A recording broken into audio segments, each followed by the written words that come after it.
Now moving on, the government of India has clarified that TikTok still remains banned in the country, dismissing reports suggesting that the ban lift has false and misleading.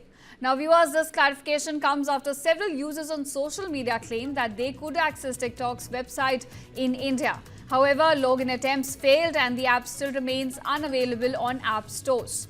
Remember, India imposed a ban on TikTok and 58 other Chinese applications in June 2020. This came after Galwan Valley clash, citing security concerns and risks of data transfer.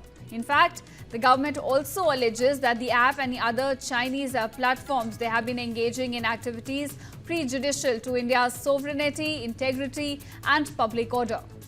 Meanwhile, both India and China have recently taken steps to ease bilateral tensions, including resuming border trade, restoring flight connectivity, and also facilitating visas between the two nations. In fact, Prime Minister Narendra Modi is scheduled to visit China from August 31st to September 1st, and this will be for the SCO summit to take place.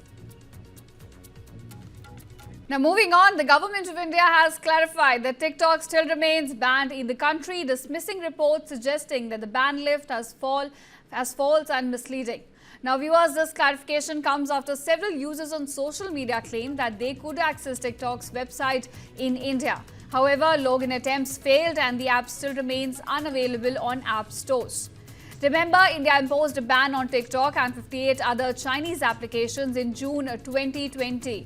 This came after Galwan Valley clash, citing security concerns and risks of data transfer.